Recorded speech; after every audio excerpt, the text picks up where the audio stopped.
Good morning all of you. I hope you all are good at your home. As you can see, we are going to start the chapter of class 8 that is still continue combustion and flame. हम combustion and flame के बारे में previous classes में काफ़ी कुछ जान चुके थे, जैसे कंबर्शन क्या होता है, कंबस्टिबल क्या होता है, नॉन कंबस्टिबल मटेरियल में डिफरेंसेस क्या क्या होते हैं और कंबर्शन की रिक्वायरमेंट क्या क्या होती है और कितने टाइप के कंबर्शन होते हैं। ये सारी चीज़ें हम प्रीवियस क्लासेस में कंप्लीट कर चुके थे। तो जैसे कि मैंने लास्ट टॉपिक आपका जो छोड़ा था, लास्ट टॉपिक था रिक्वायरमेंट क्या क्या होती है कंबर्शन के लिए। अब कंबर्शन को सारी सुविधाएं, सारी उसकी रिक्वायरमेंट मिल जाएगी। रिक्वायरमेंट दैट मीन्स जो भी उसको चाहिए कंबर्शन यानी कि जलने के लिए, आग लगने के लिए जो जो चीजें चाहिए या जो जो सुविधाएं चाहिए वो मिल जाएगी, तो कंबर्शन यानी कि आग आसानी से लग सकती है। जैसे कि मैंने ऑक्सीजन का एग्जांपल दिया था आप सभी को, ठीक है, टेम्परेचर दिया था, इग्निशन टेम्परेचर। तो आज हम जानेंगे कि आग को, जो आग लगी है, जो जो रिक्वायरमेंट के द्वारा आग लग चुकी है, उसको बुझाने के लिए हम क्या करें। देखिए, हम नॉर्मल लाइफ में वैसे तो बहुत सारे टॉपिक है, अभी मैं सबसे पहले फायर एग्जीक्यूशन या तो फिर आप बोल सकते हो कंट्रोल ऑफ फायर के बारे में सबसे पहले समझेंगे, उसके बाद हम लास्ट और टॉपिक को स्टार्ट करेंगे। तो हम बात करते हैं फायर कंट्रोल के लिए। फायर कंट्रोल या फायर को रोकने या रोकथाम के लिए या सुरक्षा के लिए हम काफी कुछ अपने अपने सामान्य स्तर पे काफी कुछ करते हैं। जैसे कि एक व्यक्ति है, अचानक आग लगी हुई देखता है तो सबसे पहले बौखला जाता है और उसको समझ नहीं आता क्या करना है। लेकिन हम नॉर्मल जो आपको शुरू से बचपन से सिखाया जाता है कि आग लगने पर कुछ कुछ स्टेप ये फॉलो करने चाहिए। जैसे आप रेत डालते हैं, आप पानी, सबसे पहले पानी का इस्तेमाल करते हैं, पानी से आग बुझाने की कोशिश करते हैं। अगर कोई उसके अंदर है, आग के संपर्क में है, तो उसे कंबल उड़ाते हैं। क्यों उड़ाते हैं? क्योंकि ऑक्सीजन द्वारा आग फैलती है और ऑक्सीजन ही कंबल रोक देगा, तो वो आग जो है जिस व्यक्ति पर लगी है उस व्यक्ति कंबल द्वारा सुरक्षित हो सकता है। तो ये हम अपने स्तर पर करते हैं। लेकिन आग बुझाने के लिए केमिकल टेक्निक क्या होती है, उसको बोलते हैं फायर एक्सटिंग्विशर। फायर एक्सटिंग्विशर एक ऐसी तकनीक होती है जिसके द्वारा आग को बुझाया जाता है।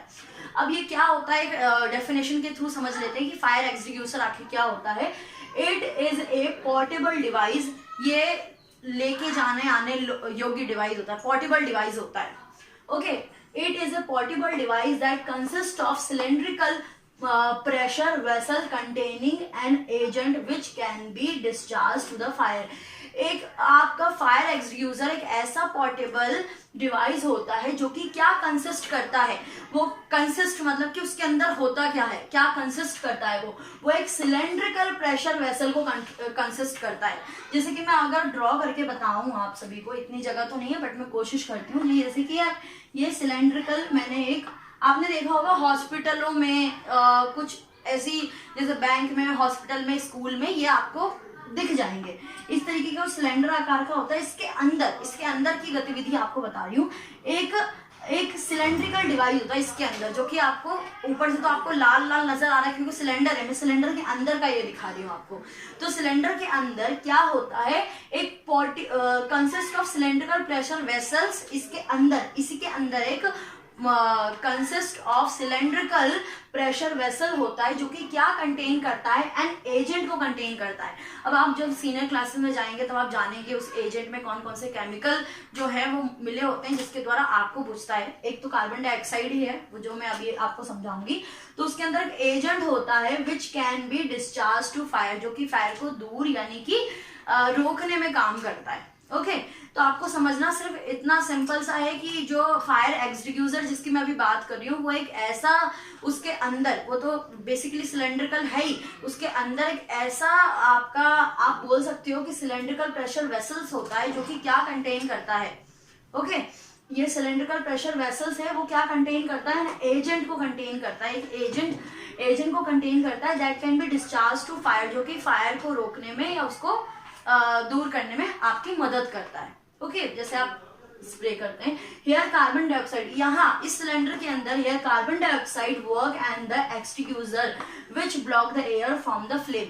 यहाँ पे कार्बन डाइऑक्साइड क्या काम कर रहा है, यहाँ पे कार्बन डाइऑक्साइड जो कि गैसेस फॉर्म है, आपको बहुत बार मैं बता चुकी हूँ।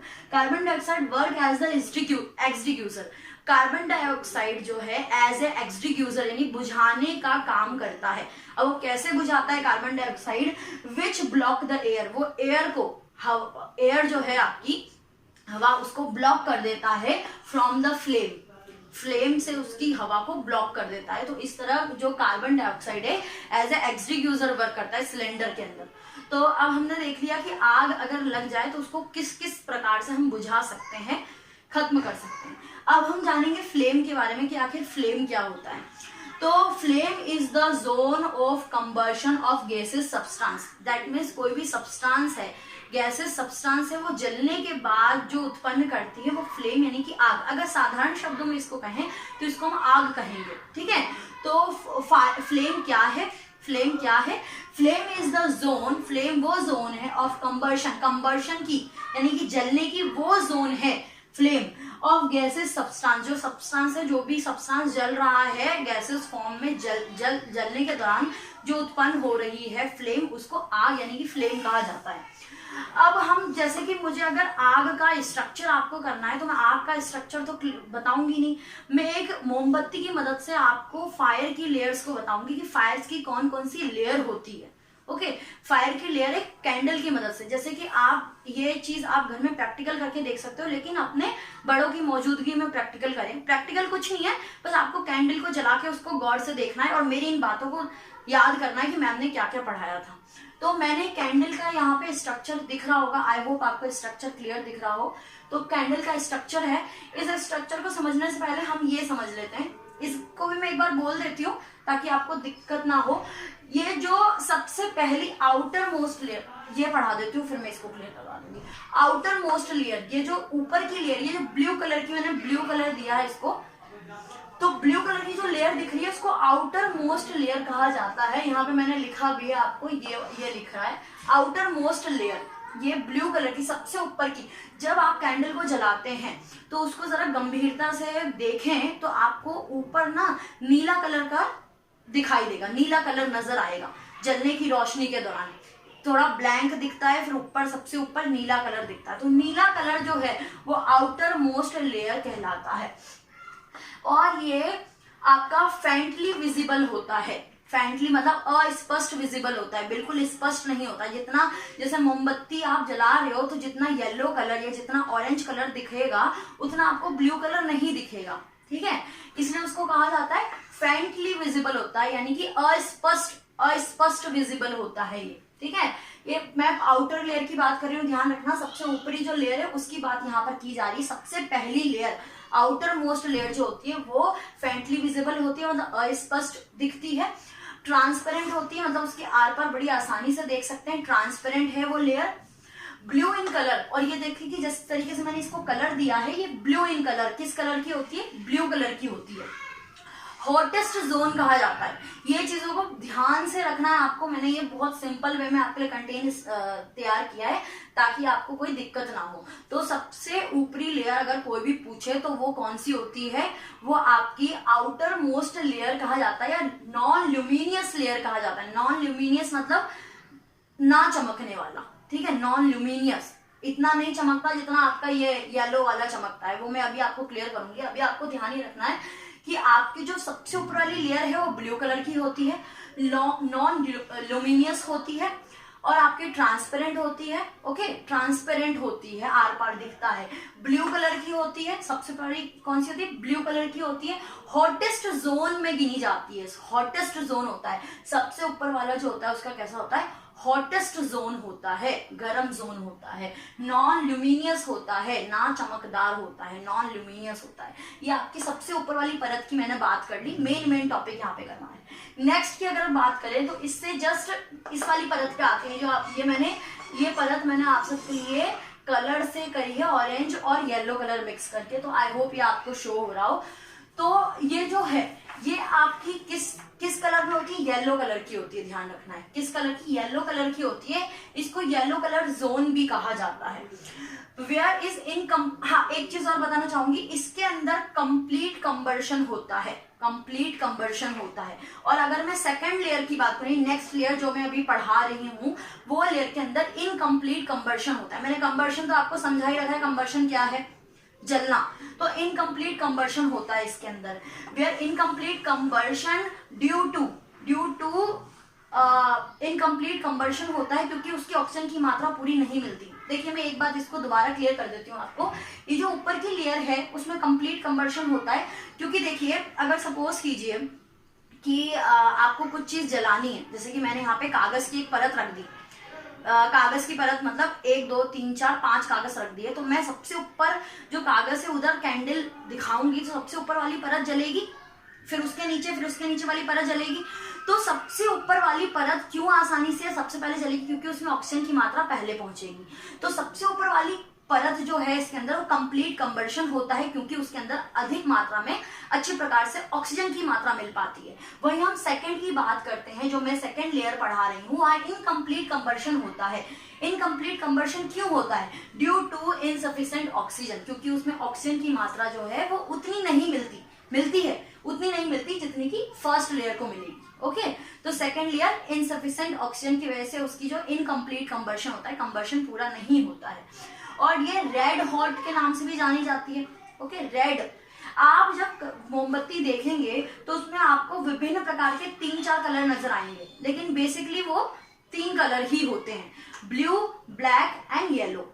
लेकिन आपको क्या है, थोड़ा सा रेड भी नजर आएगा क्योंकि वो ऑरेंज और येलो जो है वो मिक्स जैसा होता है, इस वजह से। तो यहाँ पे क्या है, रेड हॉट भी कहते हैं। सेकेंड लेयर में, इस लेयर की भी बात कर रही हूँ, ध्यान रखना, यहाँ पे मैंने लिखा भी है लुमिनियस जोन येलो, ये आपकी सेकेंड लेयर है। देखिए मैं यहाँ पे फर्स्ट लिख देती हूँ, ये आपकी सेकेंड लेयर है जिसको इनकम्प्लीट कंबर्शन भी बोलते हैं। इनकम्प्लीट कंबर्शन इसमें होता है, ये येलो कलर की होती है और लुमिनियस जोन होती है, और इसको रेड हॉट जोन भी कहा जाता है, रेड हॉट भी होती है ये, ठीक है। Become yellow as known as incomplete combustion, ये येलो भी होती है और आपकी इनकम्प्लीट कंबर्शन होता है इसके अंदर। I hope you understand. मैं इनर मोस्ट लेयर की बात करती हूँ, सबसे अंदर वाली लेयर। जैसे कि आप मोमबत्ती को गहराई से देखें, अच्छा मोमबत्ती को छोड़िए, आप मोमबत्ती जब बुझा देते हैं उस दौरान आप क्या देखते हैं, वो जो बत्ती है, जो विक है उसकी, वो क्या है, काली काली होती है। तो उस दौरान जो कालापन होता है वो सबसे इनर मोस्ट लेयर होती है, उसकी इनर मोस्ट जोन बोलते हैं। और इनर मोस्ट जोन जो यहाँ पे ब्लैक कलर का दिया, क्या इनर मोस्ट जोन जो है वो क्या है आपका, वो आपका surrounded wick dark, surrounded wick यानी कि जो बत्ती है, विक दैट मीन्स बत्ती, बत्ती के जो चारों ओर नजर आ रहा है वो आपकी क्या होती है, इनर मोस्ट लेयर। और उसका कलर क्या होता है, डार्क कलर का होता है। यहाँ पे लिखा है ना, डार्क जोन भी कहा जाता है। इनर मोस्ट लेयर है और डार्क जोन कहा जाएगा। सबसे यहाँ पे जो बत्ती के इर्द गिर्द हो रही है उस लेयर की बात हो रही है यहाँ पर। अंदर की लेयर, इनर मोस्ट से ही समझ में आ रहा है कि हम किसकी बात कर रहे हैं। तो डार्क कलर में होती है, colour in dark. Unburn, because unburn होती है, अनबर्न मतलब कि आप ये बोल सकते हो अनबर्न यानी कि पूरी तरीके से ना जली हुई, ठीक है। अनबर्न होती है क्यों, क्योंकि डोंट गेट ऑक्सीजन। अब मैंने बताया है कि जलने के लिए सबसे ज्यादा जो जरूरी है, महत्वपूर्ण गैस है, वो क्या है, ऑक्सीजन। सबसे वाली परत को ऑक्सीजन मिल रही है, उसके जो बीच वाली परत यानी येलो, उसमें इनसफिशिएंट ऑक्सीजन मिल रही है, पर्याप्त मात्रा में ऑक्सीजन नहीं मिल रही है, और इसको ऑक्सीजन मिल ही नहीं रही है, इसलिए इसको इनकम्प्लीट कंबर्शन बोल सकते हैं। Do not get oxygen, known as no combustion, उसको कोई ऑक्सीजन नहीं मिलती, इसीलिए उसको क्या कहा जाता है, उसको कहा जाता है नो कंबर्शन, कोई कंबर्शन नहीं हो रहा है उसके अंदर, ठीक है। अब इसी के जस्ट आप जब ये जो बत्ती मैंने ब्लैक कलर की दिखाई, उसके इर्द गिर्द आपको ब्लू कलर भी नजर आता है।